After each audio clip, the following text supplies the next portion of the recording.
sa na tregon për fushën e neurologjisë, dim që mbulon spektër të gjerë të sëmundjeve, po cilat janë ato më të shpeshta që i hasin në vendin tonë? Po, dega e neurologjisë, drejtimi do të merret me sëmundjet e sistemit nervor qendror periferik, ku përfshihen fyjet nervore dhe gjithashtu edhe një pjesë të problemeve të muskujve.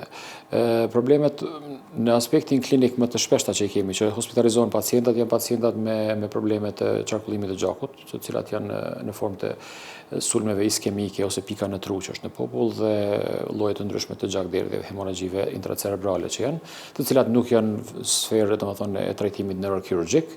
Këto janë më të shpeshta, pastaj janë sëmundje tjera, epilepsia është mjaft e shpeshtë, një pjesë e pacientëve trajtohen në mënyrë ambulantore, një pjesë hospitalizohen.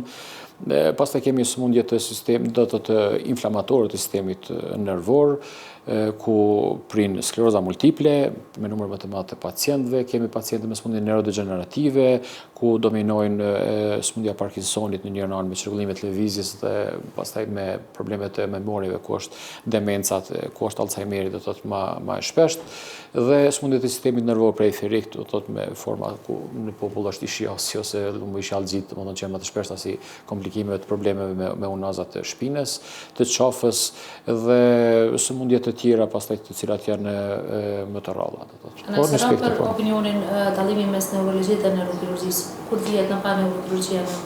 Po, neurokirurgjia do të thotë është spektër, do të thotë pjesë deg kirurgjike, kurse neurologjia është deg internistike. Kështu që sëmundjet fillimisht kur janë që trajtohen në mënyrë tabletare ose faktikisht me terapi të tjera jo kirurgjikale mbesin në neurologji, mirë po nuk ka ndonjë kufi kështu të strikt për shkak se pacienti mund të paraqitet fillimisht me simptome, të cilat diagnostikohen në neurologji dhe gjatë ekzaminimit shihet që trajtimi përfundimtar i tyre do të jetë kirurgjik, kështu që vazhdon në neurokirurgji. Pra këtu shpesh vijnë pacientët që kanë lloje të ndryshme edhe të tumoreve, të cilët fillimisht do të diagnostikohen tek ne, pastaj ndërkohë konsultohet neurokirurgu dhe nëse është operativ atëherë trajtohet atje problemet me unaza dhe këto problemet e shtyllës kurrizore, do të thotë të cilat japin simptomatologji neurologjike dhe në një stad trajtimi i tyre duhet të vazhdohet me neurokirurgji.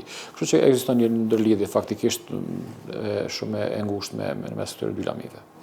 Bazuar në përvojën e përditshme me pacient, në punën profesionale që e bëni ju, a janë më të prekur gratë apo burrat? A mund të bëjmë një krahasim të tillë nga sëmundjet neurologjike?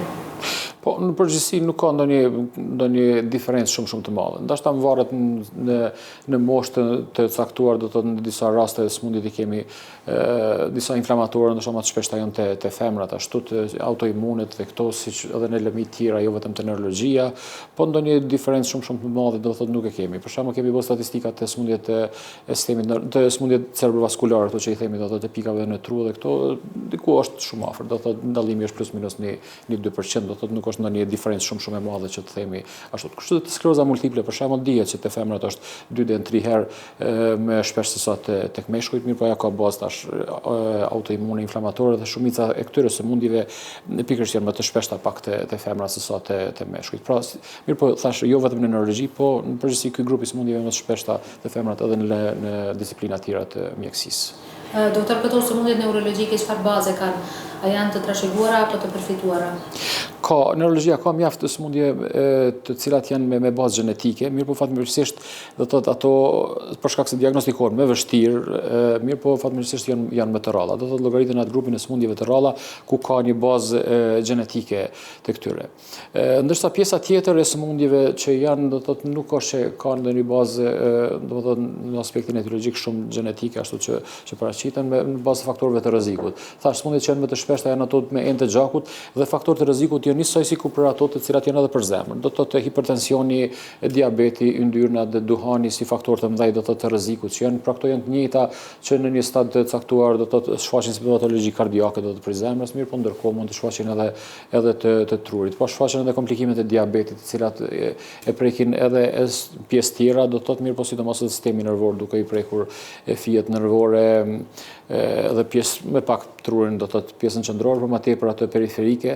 Pastaj faktorë tjerë në përgjithësi do të thotë nuk janë aq shumë të lidhur për shemb me ushqimin ose me diçka tjetër, një pjesë e tyre nuk ka ndonjë etiologji shumë strikte specifike. Pra etiologji të ndryshme. A mund të paralajmërohet sëmundje? Një pjesë e këtyre sëmundjeve do të mund të parandalohen. Tani pra po dalë të këto të cerebrovaskularët për shkak se kontrolli i hipertensionit është i mundur, diabeti është i mundur, duhani mund të ndalet, yndyrnat mund të rregullohen, edhe kështu që ajo profilaks parandaluese që domethënë që bëhet për sëmundjet e zemrës, një do të ndikojë edhe për mbrojtje të trurit. Për sëmundje tjera nuk është që ka diçka ndonjë këshill shumë të strikte sa i përket stilit e jetës ose diçka tjetër. Në përgjithësi do të nuk ka diçka shumë strikte ashtu. Doktor, si ndikon stili i jetës në pacientët që kanë të lashe të tilla, edhe çfarë mendimi keni për teknologjinë? Sa lehtëson teknologjia? Stili jetës në përgjithësi stili jetës do të thotë ndikon tek ta. Po vërejnë do të thotë qëndrimi në vendet e mbyllura, puna në kompjuter, me telefona, me këto qëndrimi gjatë, sidomos jep problemet me unaza, të cilat japin edhe simptomatologji neurologjike ndërkohë, me fillim nëse spondiloza përpara ka qenë sëmundje e disa profesioneve të caktuara dhe është paraqitur pas një kohe, na vërejmë që disa ankesa fillojnë që në mosha më të re se më përpara. Dhe këto shpesh manifestohen edhe me ndryshime me pirmje, therrje, probleme edhe në për ekstremitete, përveç një marramendjes ose si trullim që mund të lidhet edhe me këto, po shpesh pozitat e palakmueshme japin problematika më të mëdha edhe në duar, edhe në pjesën e këmbëve, do të thotë që lidhet kjo me stilin e jetesës. Stresi pastaj në përgjithësi do të thotë mund ndikon në pjesën tjetër me pjesë të qarkullimit të gjakut, po edhe të përkeqësimi i sëmundjeve ekzistuese. Do të sëmundja ekzistuese mirë, po mënyra e jetesës e cila është bërë ashtu me një dinamikë shumë të madhe me strese, e cili është me një orar të zgjatur, themi ashtu të thotë 24 orë 7 ditë të javës, nuk është si përpara që ka qenë disa punë ashtu me orar të caktuar. Tash njerëz punojnë vazhdimisht, kështu që kjo vret edhe që në amortizimin është pak më të shpejtë të këtyre personave. Me që është edhe muaj ndërtësimit të shëndetit mendor, si ta edukoj mirë opinionin, se si të përkujdesen për trurin, si përkujdesen ashtu edhe për organet e tjera? Po, tani truri do të thotë është përgjegjës për funksionet neurologjike, por edhe për funksionet psikiatrike të cilat janë të lidhura në mes veti. Kështu që ekziston ndërlidhje e dyanshme e këtyre. Do të thotë problemet neurologjike me kalimin e kohës shkaktojnë edhe ngarkesë në sferën psiqike, faktikisht dhe të funksioneve mendore të trurit, mirë po edhe kundërta, një ngarkesë e vazhdueshme psiqike dhe mendore faktikisht me kalimin e kohës ndikon edhe në anën tjetër. Kështu që duhet të shikohet si jo si problem i ndarë një shëndet mendor për shembull si fizik. Faktikisht që të dyja këto janë të ndërlidhura dhe përkeçojnë njëra tjetrën ose e përmirësojnë nëse shkojnë që të dyja të paralele. Pra nëse bëhet një aktivitet fizik i mirë, kujdesemi për shëndetin ton, normalisht që kjo do ndikon edhe në sferën mendore që të jemi më mirë. Kështu që aktiviteti fizik do të kisha thënë që është gjëja më e rëndësishme do të thotë për të dyja, edhe për shëndetin fizik, ashtu po edhe për mendorin, të dyjat bashkohen pastaj. Në punën e përditshme me pacientë, cilat janë disa nga sëmundjet e rralla neurologjike që i hasin në vendin tonë? Sëmundjet e rralla, thash ato gjenetike janë pakës më të shpeshta. Të cilat i kemi janë një grup i sëmundjeve me të sistemit nervor periferik, disa polineuropati të cilat janë me bazë gjenetike, sëmundjet me ataksinë, i themi ashtu me çrregullime të funksionit të koordinimit, të cilat kanë të bëjnë kryesisht me sistemin nervor periferik dhe sidomos me sistemin e trurit të vogël. Pra këto i kemi disa sëmundje të cilat janë edhe më vështirë diagnostikohen për shkak se kanë jetësuri të ngadalshme ashtu të zhvillimit dhe derisa dalin në sipërfaqe edhe diagnostikohen pakës më vështirë për shkak se janë edhe më të rralla ashtu. Pra ky është një grup i sëmundjeve. Pastaj në kuadër të sëmundjeve të rralla që i diagnostikojmë këto vitet e fundit këtu në Kosovë përpara dashur të dërgohen jashtë janë siç është sëmundja Creutzfeldt-Jakobs, e cila është në 1 milion, kemi pas të themi një rast ndoshta në 2 vite, 3 vite që diagnostikohen. Ato diagnostikohen përmes një tablo klinike, ekzaminimit me rezonancë magnetike, si dhe disa analiza të rralla, analiza të cilat bëhen prej gjakut ose për lëngut tronoroshpinor, i cili duhet të dërgohet fatikisht ende në disa qendra jashtë domethënë specializuara. Mirë po diagnostika në përgjithësi përsëri kryhet këtu tek ne. Ato janë sëmundje të rralla. Në kuadër të sëmundjeve tjera të rralla, për shembull të kuadër të sëmundjeve inflamatore kemi morbus Devik ose që quhet është sëmundja e neuromielitit që kemi diku 7-8 pacientë ndoshta në Krejt Kosovën që janë diagnostikuar, pastaj sëmundje të rralla ka edhe me baza gjenetike që janë të muskujve, siç është sëmundja e dysheni, distrofit muskulare që janë edhe ato janë të rralla dhe disa forma të miopative të ndryshme, pra që janë më të rralla ashtu të do të thotë numri i pacientëve ndoshta nuk është as 50-100 në Krejt Kosovën ashtu. Prej këtyre sëmundjeve, cila ka një frekuencë më të madhe të përhapjes ose të rritjes? Frekuencë tash të rritjes, do të kisha thënë prej sëmundjeve që megjithatë e quajmë si të rrallë është ALS, domethënë skleroza amiotrofike laterale, ALS faktikisht, e cila ka raste ose po diagnostikohen më lehtë prej nesh për shkak përvojës dhe mundësive, ose numri i tyre po rritet, do të thotë ndoshta ka pak më tepër në popullsi se sa më përpara. Do të thotë ALS-i ndoshta do ta kisha veçuar prej gjitha sëmundjeve tjera. Kemi pasur raste pak më tepër. Është një sëmundje neurodegenerative, e cila i prek qelizat nervore motorike dhe me kalimin e kohës do të thotë rrezikon edhe jetën ashtu. Duke shkaktuar një disabilitet, edhe kemi parë raste pakës më tepër. Shkaktarët ende nuk është që janë të sqaruar, mendohet dhe në funksionet në faktor të më mendoj toksik të ambientit, diçka tjetër, mirë po edhe në diçka specifike nuk ka, mirë po kemi raste ndoshta pak më tepër se sa më përpara. Prej zhvillimeve në klinikën e juaj, është edhe infarkti akut në trum. Si duhet të vëdisohen qytetarët për këtë pjesë? Po, faktikisht po, jo ndiku deri ndoshta në gjithë Kosovën, në klinikë kemi rreth afërsisht 1000 raste, 900.000 raste në vit, mirë po nëse se marrin për shkak se një pjesë e tyre trajtohen në qendrat, në spitalet rajonale, edhe mund të shkojë deri në 2000, domethënë pacient gjatë vitit.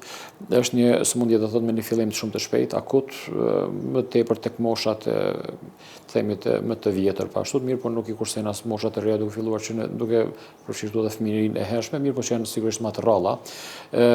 Një sëmundje e cila më parë ka pas një vdekshmëri goxha të lartë, ashtu si shkaktar i dytë ose i tretë, varësisht prej statistikave ashtu i vdekshmërisë në botë. Mirë po që dekadat e fundit, sidomos të dy dekadat e fundit tani që janë do të thotë janë marrë masa që të trajtohen shumë më tepër, janë krijuar udhërrefyz guideline, kemi mundësi terapeutike shumë më të mëdha, kështu që rezultatet janë më të mira. Por në përgjithësi do të thotë është shumë e rëndësishme trajtimi për shkak se fillimi është shumë akut, duhet të diagnostikohen, të detektohen shumë herët dhe të kërkohet ndihma në qendrat spitalore. Pasojat e tyre thash përveç që mund të rrezikojnë jetën, janë edhe format të ndryshme të paralizave, do të thotë paaftësive, të cilat një pjesë e tyre tërhiqen, një pjesë mund të mbesin. Doktor, flitet në këto raste flitet për minutat e ardhë. Çfarë ndodh në ata minuta? Dhe pse janë vëdimtar për jetën? Zakonisht mendohet, do të thotë në mënyrën e këto standardet e reja të trajtimit përmendet ora 3 orë deri në 4 orë gjysmë intervenimi. Për shkak se qelizat trunore janë shumë të ndihshme në mungesën e oksigjenit. Do të thotë këto zakonisht paraqiten pra mbyllja e një enës së gjakut e cila furnizon trurin me gjak, e cila mund të rrihet diku prej ndonjë tromboemboli do thotë nga ana e zemrës e cila sulmon trurin ose prej enëve të gjakut të qafës që shkëputet ose mund të krijohen edhe në brenda vetë e trurit. Pra mbetet një pjesë e trurit mbetet pa qarkullim të gjakut. Qelizat që janë mjaft të ndihshme do thotë. Edhe dëmtimi i tyre mendohet në çdo minutë që kalon pa oksigjen, ato vdesin shkatërrohen me miliona. E keqja është që qelizat e trurit nuk rigjenerohen, do thotë janë vetëm qelizat e trupit që nuk rigjenerohen, do thotë pasojat e tyre janë afatgjate. Për këtë arsye çdo minutë më herët që intervenohet do të shpëtohen miliona qeliza. Kjo është arsyeja pse janë vendosur këto dhe në bazë të hulumtimeve që janë bërë rezultatet çdo herë janë më të mira, sidomos në 3 orëshin e parë nëse fillon trajtimi.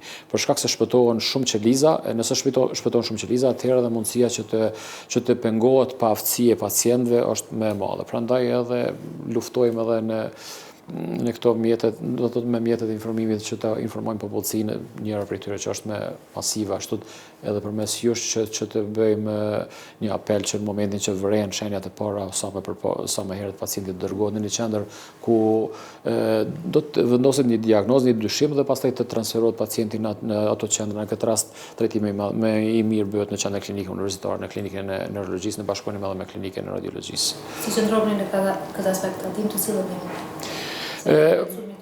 Kemi bërë, do të thotë, dalje ashtu në për media, kolegë të përgjithësi që të bëjmë sa më tepër informim të popullsisë, kemi përmirësime, do të thotë, sepse ne kemi bërë matjen e kohës, do të thotë, të ardhjes së pacientëve në trajtim. Në fillim ka qenë diku 3 orë 45 minuta, 4 orë ardhja atyre, kemi filluar të zbritet. Do të thotë ka pacient që arrin edhe para 3 ore, arrin edhe me 2 orë, varësisht edhe prej distancave ku ndodhin ato, mirë po përsëri kemi vonesa. Për shkak se pacienti një kohë mbetet në shtëpi, nëse nuk dyshohet prej anëtarëve të familjes, merret për shembull se vetëm i ka shkuar shtypja lart ose i ka rënë sheqeri ose diçka, humbim pak kohë, pastaj në shtëpi shëndetit, nganjëherë mund me humb kohë, vin deri në qendrën emergjente dhe prej aty vin tek ne, kështu që është një rrugë, një zinxhir pak i gjatë, ashtu që nganjëherë ngec. Mirë po ne kemi bërë do të thotë informim të qendrave të urgjencës, kemi edhe një numër telefonit të cilin e posedojnë ata dhe mund të na thrasin direkt do të thotë kujdestarin që është në neurologji, ta informojnë që po vjen një pacient, edhe që në mënyrë që na të organizojmë punën. Po ashtu qendra emergjentës është e njoftuar për rastet që ti procedojë më shpejt ashtu, me përjashtim kur kanë trauma, aksidente të tjera kur ata janë të nxorë më shumë, mirë po shumicën e kohës mundohen që të na lajmërojnë më shpejt, edhe që ne të marrim masa. Po përsëri do të thotë kemi përmirësime, mirë po ka hapësirë prapë. Do të thotë që përmes informimit të policisë të vinë pacientët më herët. Do të thotë për shkak se rezultatet janë shumë më të mira të trajtimit. Doktor, cilat janë sukseset që kemi pasur si klinikë në trajtimin e kësaj sëmundje? Po mirë, na kemi filluar diku nga viti 2020, kemi siguruar me alteplaz, sidomos pra janë 2 mënyra të trajtimit. Është njëra që bëhet përmes trajtimit intravenoz me përdorimin e një medikamenti që quhet alteplaz, i cili ka për qëllim që në mënyrë kimike do të ta shkrijë trombin, i cili ka mbylljen e gjakut. Metoda tjetër është që atë tromb ta tërheqim në mënyrë mekanike përmes të kateterëve të cilët futen në mënyrë intervente përmes kolegëve tonë të neuroradiologjisë. Me të dyjat jemi duke shkuar paralel. Tani varësisht cili ka indikacion për këta dhe për ato, rezultatet në përgjithësi i kemi të mira në përgjithësi, po flas sidomos kur janë në kohë, domethënë më atëhershme. Pra kemi vrejt ato që kur ata që kanë ardhur në orën e parë ose dytë ose para orës 3 rezultatet janë më të mira se sa ata të tjerë. Se tash kufiri është deri në 4 orë gjys, kurse për trombektomi shkohet deri në 6 orë. Mirë, po për të gjitha prej këto, sa më herët që bën, rezultatet i kemi pas më të mira. Kështu që jemi të shpresu që do të kemi do të thotë një organizim ashtu më të mirë në përgjithësi shëndetësor, po dhe vedisim të popullsisë që në momentin që vren shenjat e para sa më përpara të vinë tek ne për shkak se rezultatet e na do të kemi më mirë. Do të lehtësohet trajtimi i këtyre pacientëve dhe fitojmë rezultatet maksimale që mund të fitohen varësisht prej diagnozës. Po pas kësaj vjen edhe rehabilitimi i këtyre pacientëve. Po. Sa i rëndësishëm është?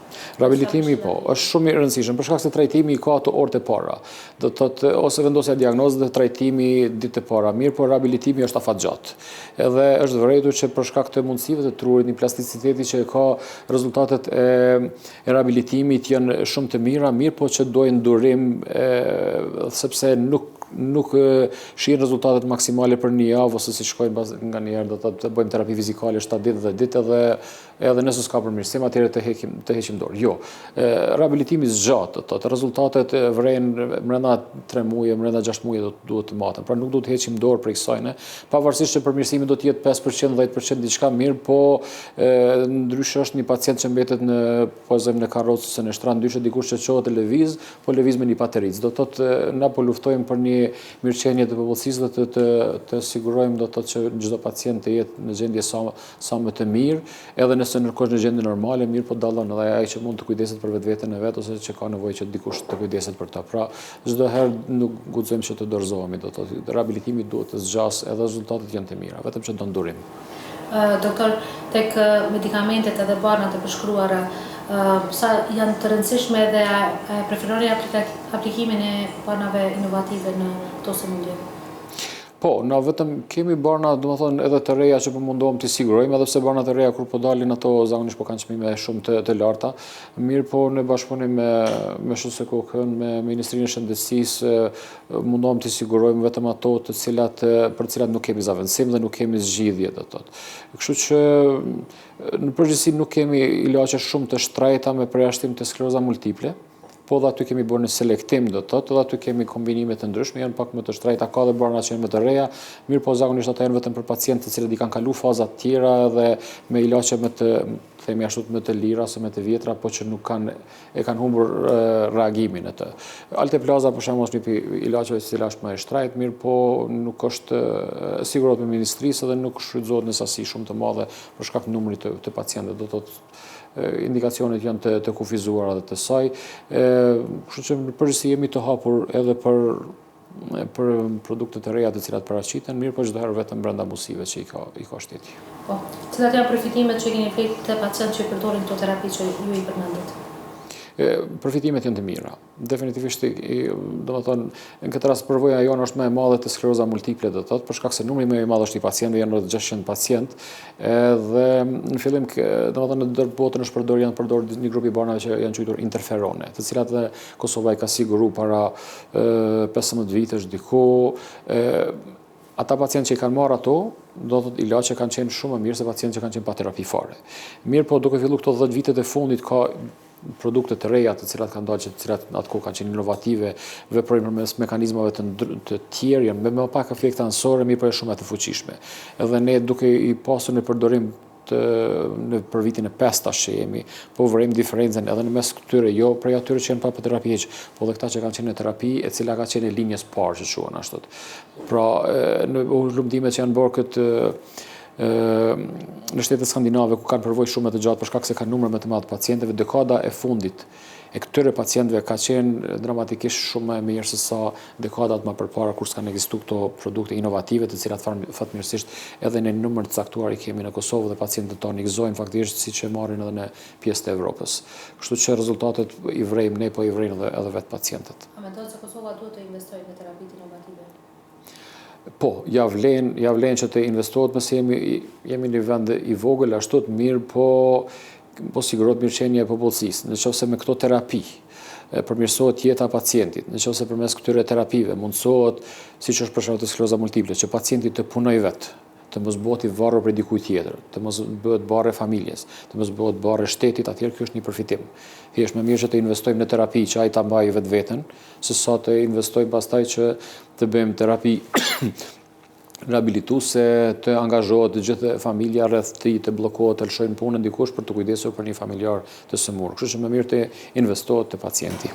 Çfarë mendoni për teknologjinë në trajtimin e këtyre sëmundjeve? Tash në aspektin diagnostik, klinika, po flas klinika neurologjisë ashtu, është mirë. Do të kemi aparate diagnostike, elektroencefalografi, do të thotë elektromionografi ose MNG për fijet nervore dhe muskuj.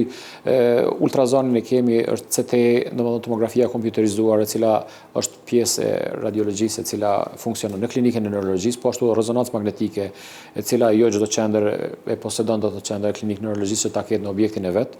Edhe kemi në shfrytëzim, edhe pse shfrytëzohet edhe për pacientëve të tjerë.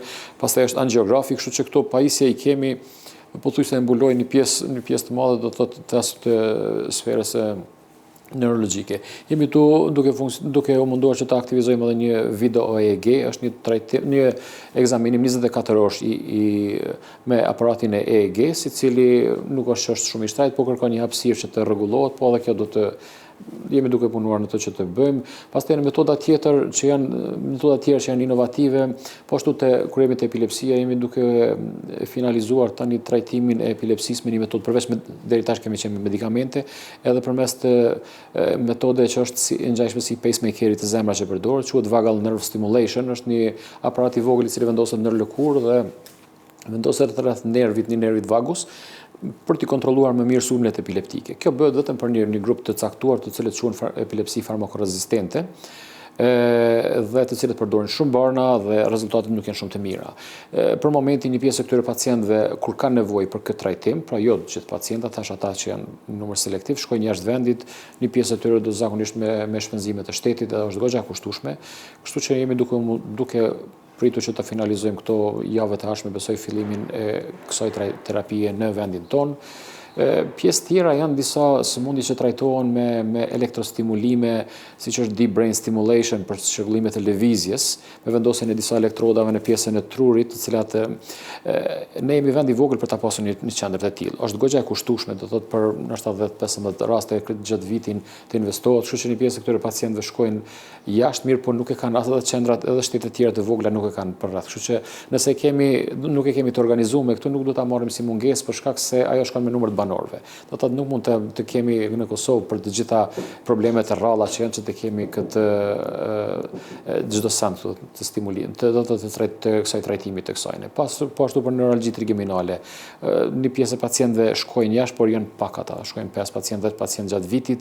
Një pjesë të tyre mund trajtohen në mënyrë kirurgjikale, por pjesa dërmuese me terapi medikamentoze, kështu që nuk po e marrim edhe ata si mungesë për shkak prap është njëjtë, do të thotë janë aparatura shumë të shtrejta për t'i organizuar, do të thotë për një vend në përgjithësi, megjithatë jemi vend i vogël. Doktor, për fund, me avancimin e teknologjisë dhe me terapitë e reja për këta pacientë me sëmundje neurologjike, a mendon që këto sëmundje do t'i takojnë të kaluarës? Po, një pjesë e madhe e këtyre do të thotë sëmundjeve spaku do të kisha thonë do të vendosen në kontroll, do të menaxhohen shumë më mirë se sa më përpara. Nëse nuk kemi, se mjekësia nuk ka shërim për çdo sëmundje, mirë po ka menaxhim. Edhe nëse menaxhojmë një sëmundje që pacienti të ketë një mirëqenie, të vazhdojë jetën e tij, funksionin e tij, edhe nëse merr ndonjë lloj terapie, mirë po menaxhojmë mirë ato atëherë kjo do të llogaritet si sukses, sepse ende nuk kemi do të thotë duhet të gjenden shkaktar dhe çdo send nuk mund të shërohet, mirë për në një anë të punohet me parandalim, në anën tjetër të punohet me menaxhim të mirë dhe në kjo është kvaliteti i jetës. Do të thotë kvaliteti i jetës përmirësohet, nëse pacienti më përpara do të thotë është dashur që në moshën 30-35 vjeçare të mos nuk ka mundur më të funksionojë, të punojë me trajtimet e mira, do të thotë ai ndoshta do të mund të punojë edhe deri në pension. Kështu që qëllimi do të thotë që të përmirësohet mirëqenia, pra në një anë me parandalim, me masa të tjera dhe me menaxhim sa më të mirë, do të thotë e mundësitë për menaxhim më të mirë ekzistojnë. Kështu që për një pjesë të madhe të sëmundjeve do të menaxhohen do të trajtohen në këtë mënyrë, do të me parandalim dhe menaxhim të mirë. Falenderoj shumë për këto këshilla kaq profesionale dhe ndihmuese për pacientët tanë. Faleminderit e juve, faleminderit.